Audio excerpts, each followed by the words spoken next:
Hello everyone, welcome back to Night Call. I do believe this is where we left off last time, waking up in the morning. You open one eye. For a second there, you hope the evidence board was just a dream too, but you can make it out in the shadows. You get up quickly, and a few minutes later, you're outside of your studio. Night 2. So it has been a bit since I've played, so excuse me if I miss some things or forget how something works. This person's close, let's just go here. The passenger who's entered your cab slams the door and stares at you intently. Good evening. Are you kidding? That's how you want this to start? Do we know each other? She gives a sour laugh. Don't play innocent with me. If I were to say to you... Her voice is slightly raspy, with an oddly metallic sound. I'm not sure how to make that voice, so I'm just going to stick with what I was doing before. October 27th. That's the day, the night of the attack. The night you... Could this woman be the judge? 10:46 p.m. No, the attack took place later. Does that ring a bell? You nod your head. Answer? Yes, it does, miss. Don't you miss me? Not another word. She waggles an accusing finger at you. Last October 27th, you were in this very cab driving a fare and you committed a crime. That's right, sir. A crime. Well, let's let her go on. I'd spent the whole day working like an idiot for that rotten newspaper. Do you have any idea what I do for a living? I guess that's a rude one, town crier. Teacher. You know what? Let's say town crier. She heaves a sigh. Very funny. Absolutely hilarious. Her voice is increasingly aggressive. You can feel the anger bubbling inside her. I'm a sub-editor, Mr. Taxi driver. I correct mistakes that a bunch of moron journalists make. There isn't a single one, not one, who knows how to write a proper sentence. I've had it, really had it, and on the night of October 27th, you cut me off. Okay. I almost died that night. She grinds her teeth, you shudder. I crashed my car, my boyfriend's car that is. The same guy who made yet another comment about women drivers. The neighbors called the police that night. I made such a scene. To think the guy dares call himself a feminist. She pauses for dramatic effect as a disturbing smile spreads over her face. No, she can keep going. Her voice is suddenly noticeably quieter, almost fragile. The next day, no more boyfriend. No more car. I messed up a job interview with a major news outlet, a paper where people know how to write, where they follow basic rules of French grammar. Imagine for just a minute, I could have stopped correcting copy for a bunch of morons. She takes a deep breath. But all because of you. Because of your cab, everything changed the night of October 27th. A sad, faraway look comes over her. My life has never been the same since. But her voice? Her voice is bursting with fury and hatred. Forced to go live with my mother while I went apartment hunting in this rotten city where tiny studios cost an arm and a leg. So I started looking for you. The back of your neck breaks into a sweat. You can feel cold, clammy droplets about to drip down your spine. I started asking around. I bribed one of your colleagues into giving me your number. A droplet of sweat starts sliding down your back. Then I found your address. Your first one, that is. You shiver as the drop reaches your boxers. But that's your business. What matters is I did eventually get your other address, the real one. The droplet has reached your tailbone. You started shaking. At first, I admit, I was planning on going to your place. She shrugs her shoulders, her voice is softened a little. Just maybe to spit in your face, or something like that. And then I thought to myself, no, Ludivine, maybe this guy deserves a chance, you never know. So you're going to apologize. Go on, give it your all. Take your time, take a deep breath. She breathes in deeply and then exhales. Like that.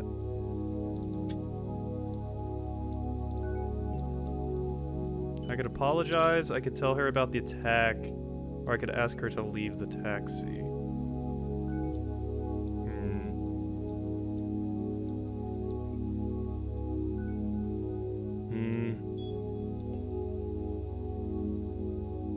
I think she's just going to get mad if I make excuses, basically, or she'll think I'm lying, so let's just apologize.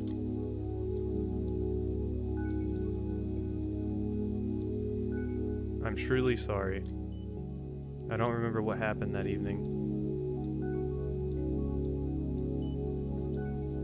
I could never make it up to you. Sorry for everything that happened, your car, your ex, the job. Sorry.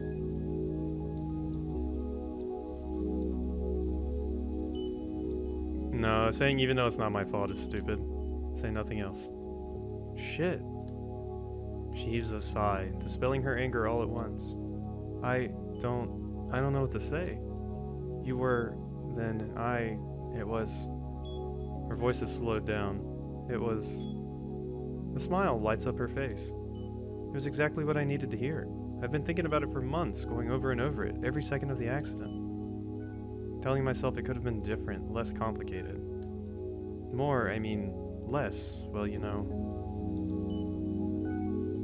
Yes, I do. Good. Good. Thanks.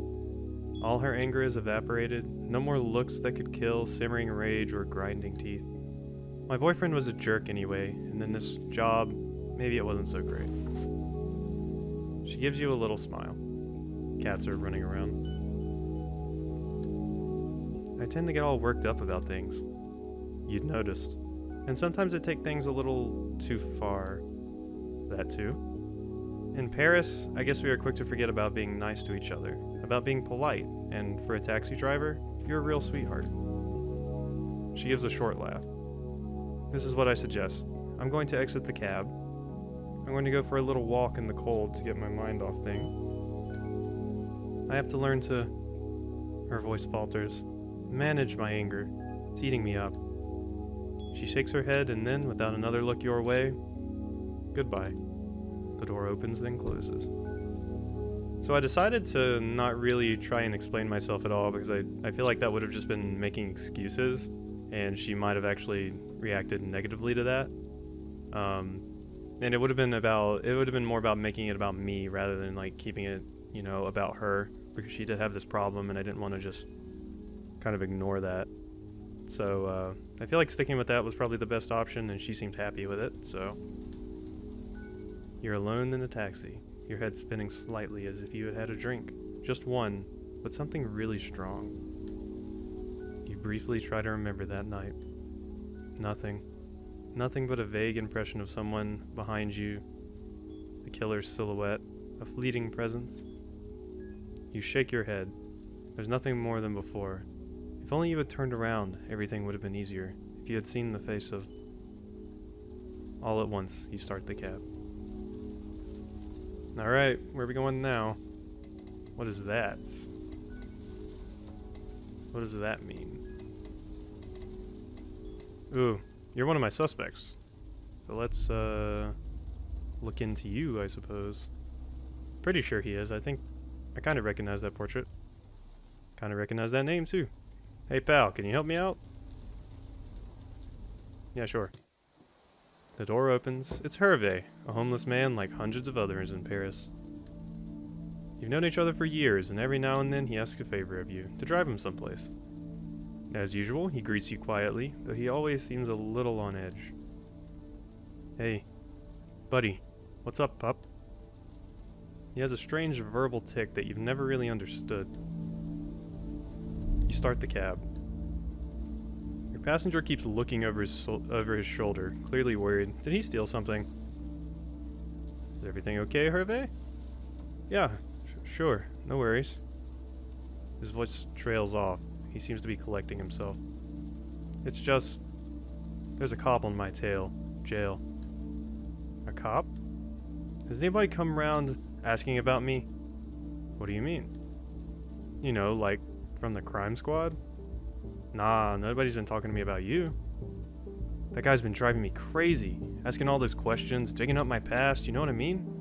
Okay, so that's what he means. Digging up your past? Like my old girlfriends and stuff, where I used to live, why I left the shelter. At first I thought it was that killer, you know, the serial killer? That he was after me. Why would he be after you? Because I saw his face. He pauses, just enough time for your brain to process the information. You gotta look at the judge? Your passenger gives you a funny smile. I saw him in profile, Mile. Well, I saw him. You know, a few weeks ago, when he did his last victim. I was, like, sleeping in an alley just across the street from where, well, you know, he killed the last victim. My stomach hurt, I couldn't sleep, and, you know, I saw him in profile. He had this weird way of walking, sort of hunched over as if he were tired. That's all? Yeah, that's all I saw. He had on black gloves and the streets were dark. I didn't see anything else. He's staring at you. Well, why do you care, man?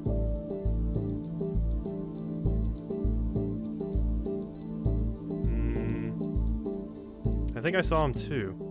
The killer? Yeah. Shit, I didn't know. What happened? When? There's a note of urgency in his voice.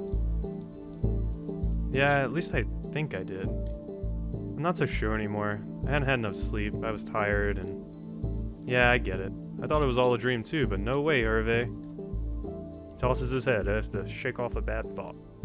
But man, if that cop comes around and talks to you again, you tell him to go fuck off for me, alright? A note of anger has crept back into his voice. Goddamn cops. They're never there when we need them. I sure as hell ain't going to help, yelp. They can go kick, sick. He looks away, furious. You keep quiet and focus on the road. All of a sudden, your passenger gives the seat back in front of him a thump. Hey, stop right here, near. You slow down and pull over as soon as you can. Okay, I'm out of here. Everything alright? Yeah, sure, no worries, just a little business to take care of. The door opens, then closes, and Hervé vanishes into the darkness. At least we got a clue out of him. You open the window on your side. You're dying for a cigarette. To relieve the pressure. To calm your racing heart. You take a deep breath, then drive away. Oh, he didn't actually pay us at all, but, I mean, hey, I guess he is a bum. We got a clue. Or a hobo, or a homeless person. Whatever you want to call him. I guess bum and hobo are kind of like derogatory terms. Let's see. Let's pick up glasses. Alright, glasses, what you got for me? That lady just looks confused. Sunny Talpa. Alright, we can accept that fare, I suppose. You double park and wait for your next passenger to slide into the backseat. He looks at you, like he appreciates you in your taxi. He gives you his address. You start driving. A few words are exchanged, the weather, taxes, traffic, really, really boring stuff that you learn when you become an adult, and that's pretty awful, actually. Then, you can tell it's coming. The inevitable conversation about the killer. Some bits of information, rumors, things overheard. You make a mental note of what you've heard. Who knows? Might come in handy. Your passenger doesn't make a sound for the next few minutes of the trip, huh? It's interesting that they didn't actually give us any dialogue about that. It would have been neat to know what I actually found out rather than just get a clue. But whatever. Doesn't bother you. You have enough on your mind. Your investigation, the judge, bus it. You're overcome with a craving to smoke. Always wanted to smoke, this guy. You nod slowly and glance at your passenger. Calm and still, he seems far away. Everything okay? Yes, thank you. He slowly turns his head towards you and gives you an odd look, like he's disappointed you're talking to him. He watches you closely for another minute and turns back to look out the window. You keep your eyes on the road. Silence becomes heavy. All of a sudden you feel a strange sense of camaraderie with your passenger. You look at him quickly in the rearview mirror. He doesn't look familiar at all, and yet it's like you know him. A second later, an outside light shines on his face at a weird angle. It looks like he's smiling.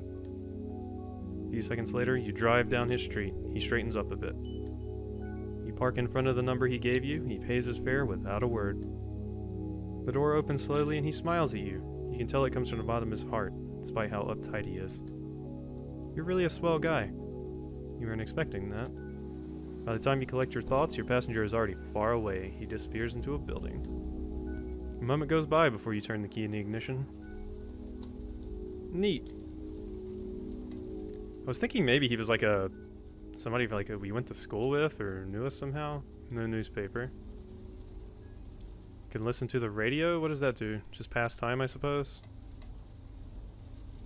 What is that? Is that my home base, I guess?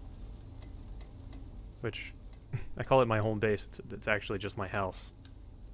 You know, that's how real life works.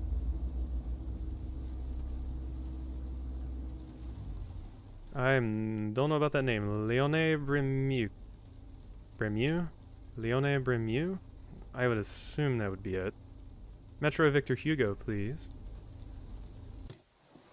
Passenger gets into the cab and gives you her address. Her voice is muted, far away. You start up the cab. She appears rather meek, subdued, like she's about to fade away. You look up at her. She returns your gaze, but she's not there, as if you weren't looking at an actual person, but at a silhouette instead, in the shape of a human being. Would you like some music? Music? She pauses. I don't know, if you want. Oh no, she's a synth. Them damn synths. What kind of music do you have? Whatever is on the radio? I never listen to the radio. I don't really know what's any good. Maybe... She seems to be weighing her options. I mean, honestly, you can't go wrong with jazz. She seems like a classical type, though.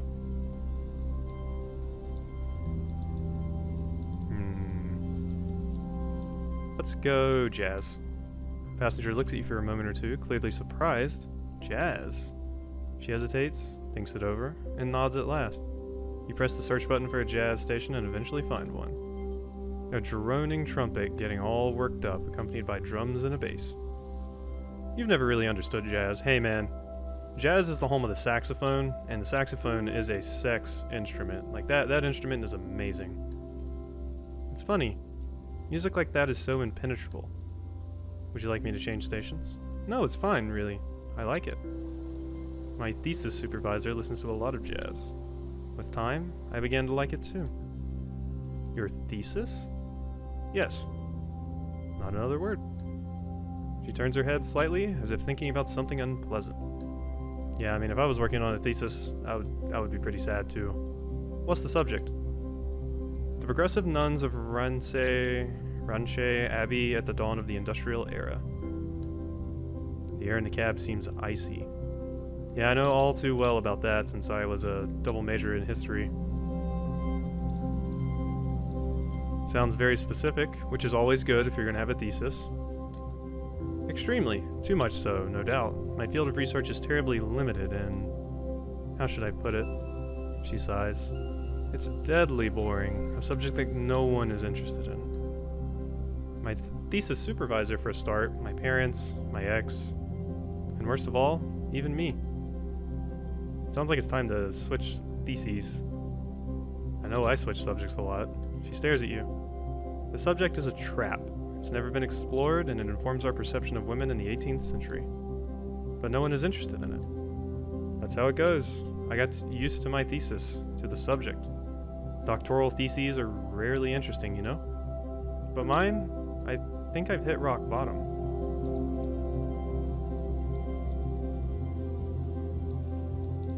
It's a useful subject, isn't it?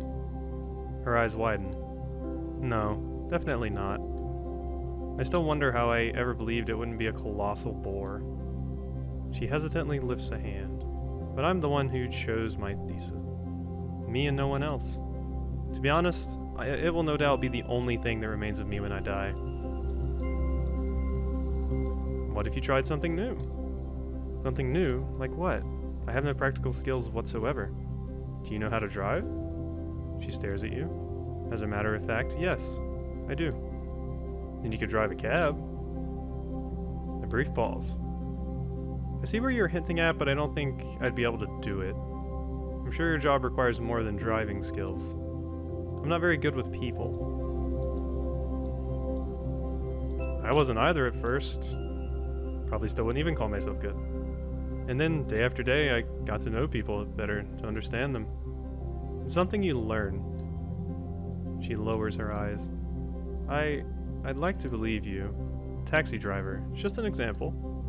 There are dozens of jobs that don't require any particular skills, as you said. You have to give it a go. Try your luck. I don't want to talk about myself too much. Change the subject. You motion to the radio. Would you like me to change stations? Yes, please. Let's change stations. The number seems to be going around in circles. She clenches her jaw, then spits out, I think I actually hate jazz. You pull up to the passenger's address, an opulent-looking building in the 16th arrondissement. The young woman is perfectly still, seemingly paralyzed. She looks up and suddenly seems to realize where she is. Sorry. Her voice is faint, almost inaudible. She hands you the fare, then exits the cab without a word. A moment later, she's walking away, heading towards her building.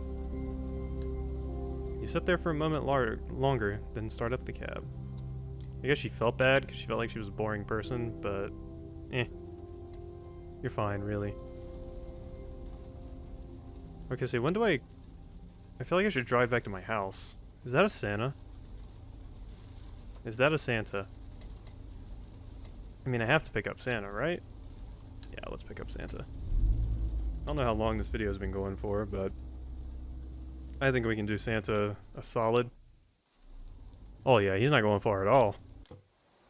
Your next passenger smells like beer. Oh, he's a drunk mall Santa. Hey, buddy.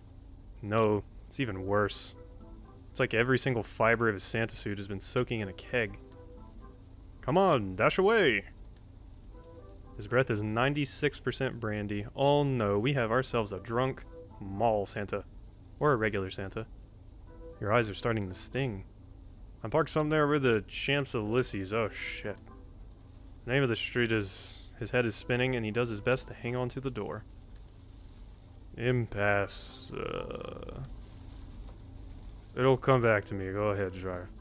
You start driving and silently wonder how to ask your passenger if he has enough money to cover fare.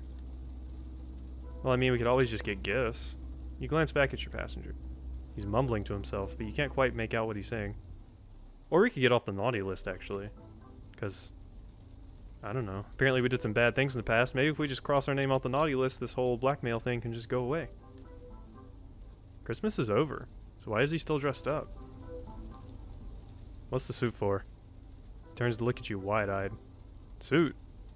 Well, yeah, the Santa suit. Silence, more silence. Is he so drunk he doesn't realize he's wearing a costume? This is no costume, kid. This is what I wear to work. Just like you know? He points at his clothes. You don't dress like that in real life, do you now? He stares at you and bursts out laughing. I'm messing with you, kid. He lowers his voice. He's confiding in you. After working my ass off all year long, I like to hit my favorite pubs. I get monumentally wasted. He guffaws. Here, in Paris, there's a bunch of bistros perfect for just such an occasion. No one talks to you, and they have white wine so dry it eats away at the inside of your mouth. Sounds awful. And so many different types of brandy. Pear brandy, cognac. Closes his eyes in delight. And sometimes, I order just one eeny-weeny beer. To cleanse the palate. He's almost whispering. Okay, it's usually not one of them fancy microbrews there. He jumps. Oops, but don't tell anyone, okay? Just imagine if people found out Santa Claus thought the beer here tasted like piss. I mean, to be fair, to me, all beer tastes like piss, so. He laughs a sparkling laugh. When he stops, it's just a throw out non-committally. Anyway, you can't say anything anymore. Honestly, with all the trouble I go to, people should just leave me the fuck alone. All those fair weather activists, they still want their little snot-nosed miracles to get the latest stupid toy. Alright, Santa, you're kinda making me uncomfortable here. Oh hey, speaking of snot-nosed kids, what is it with this manure pile of a new generation? Oh no. Okay, let's hurry up and get Santa to where he needs to go. 50 years back, you could give a kid a book and he'd go on about it his whole life, all starry-eyed. But today's little whiners, what an eyesore. Fucking hell. They want to have it all and they don't like anything. They all have GSMs when they're 8. Those things cost a whole month's wages. How can you possibly make them happy after that? How? He's staring at you, waiting for an answer.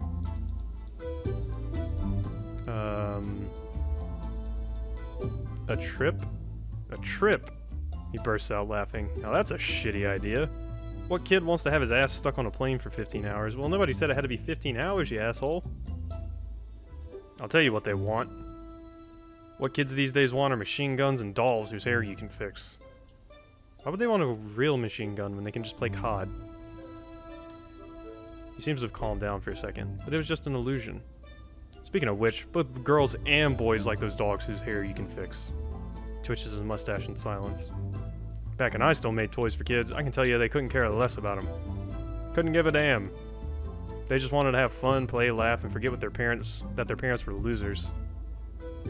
Yeah, I feel like you're, what's the word? Projecting here? Maybe you're just a loser. He leans over to you, rife with anger. Fuck. That's the real problem, I'm telling you. Parents are losers. Idiots. Putting kids into this world, those guys haven't got a clue. Am I right or am I right? I mean, have you seen the state of the ice cap these days? Have you, huh? Because there's not much of it left. I mean, he's pretty correct about that one. Now, I can't say it's all bad. I don't have as many polar bears coming into my yard. Damn nasty beasts, vicious, mean. I'm not sad to be rid of them. He heaves a long sigh through his beard. Sir, where is Mrs. Claus? I feel like I need to get you back here, and she needs to get you unsauced. Before, things were different. Tears form in the corner of his eyes. Shit, I can't talk about Prass without crying like a little girl. He throws you a sideways glance. No need to stare. You don't even have time to react, and he starts back onto his rant. I remember you, you know. Tell you the truth, I remember everyone, every single person. You were an angry one. So terribly angry. And your letters, your handwriting, holy fuck, they were hell to decipher. Don't worry though, the elves handle all that for me. Wow, Santa's a dick. You could hear a hint of disgust in his voice when he brought up the elves. Otherwise, I wouldn't have time to do nothing. Yeah, you were just furious. It's like someone punched you in the stomach. Your brother was giving you hell. Someone wrenching your gut. Man, what an... He suddenly thinks of something and stops talking. His gaze wanders outside. Yeah, anyway, let's talk about something else. How do you know all that? You still don't get who I am? Stare at him in the rearview mirror. Look, kid, I'm not going to spell it out for you. And something tells me you'd rather avoid the subject. A little something called jail. Another punch to the stomach. So there's your Christmas present. We're not going to talk about it. He smiles, opens his eyes wide. Wait, I think we're almost there. Slow it down a bit, kid. He searches outside for... Oh, he's looking for a sleigh, huh? Say nothing. He glues his face to the window. Shouldn't be hard to spot. There's a sleigh and a couple half-dozen reindeer. He heaves his heavy sigh. A funny sigh. I'm sure it's, like, in an alleyway somewhere. Oh, right over there. Turn right. You obey and go up a street you were on a few minutes before. Seconds. A few meters down, your passenger stifles a yelp. Oh shit, it was right here. Drive around the block. You turn again and back, your passenger is mumbling. I'm gonna have to get one of those thingamajigs, GPSs. It'll help me keep my sleigh more easily. You eventually pull over in an alley. No light, a few empty office buildings, and some trash cans that haven't been emptied for days. Kid, sorry about before. I didn't mean, to bring up any sore points. He pays his fare. Now come over here and sit on Santa's lap, tell him what you want for Christmas. Watch your back, kid. Wow, that was dark. Is Santa going to assassinate me? Is that my rival? Is that my Gary Oak? I'm scared. He slips on the wet sidewalk, grabs onto a street lamp with a heavy and awkward step. He clumps along the alley. Alright, let's stay. You sit for a moment, watching him. At the end of the alleyway, he starts rummaging through a pile of boxes, pushes a trash can on wheels aside, and disappears. Bit longer. A few minutes go by and nothing. You turn the key and start driving again. You open the window for a second, hoping to get rid of the alcohol fumes. Something tells you they'll stick around for a while. Damn, he barely gave me anything. I mean, I guess we didn't go that far, though. Alright, I think that's our house. So I'm going to drive there. Maybe we should stop and grab some gas on the way. Yeah, let's take a slight detour for some gas. What are you doing, Arrow? Come on, we're just getting some gas.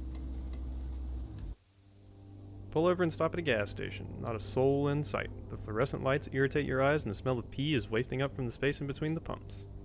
It's a self-service here. You pay directly at the pump. Mini-mart over there must sell newspapers. The person behind the counter must see and hear things. Might be worth asking a couple of questions. You sigh and get out of your taxi. The cold grips you hard. No, let's just fill up the pump. There we go. Now we can leave. Get into your taxi and drive away. Alright. So, what the hell is that? You know what? I just dealt with Santa. I don't need like the... It almost looks like the Easter Bunny, but at the same time it looks like a monkey. Like, what the...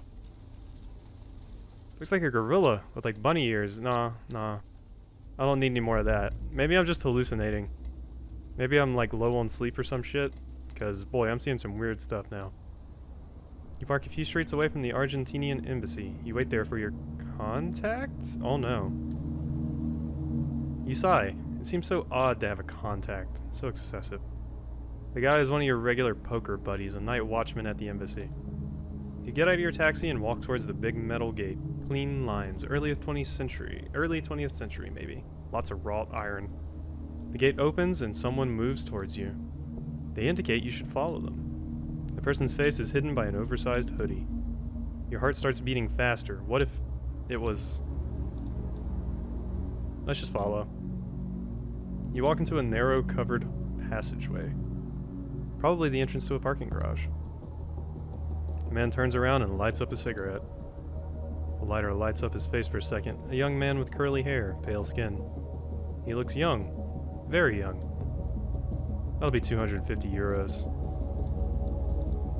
What?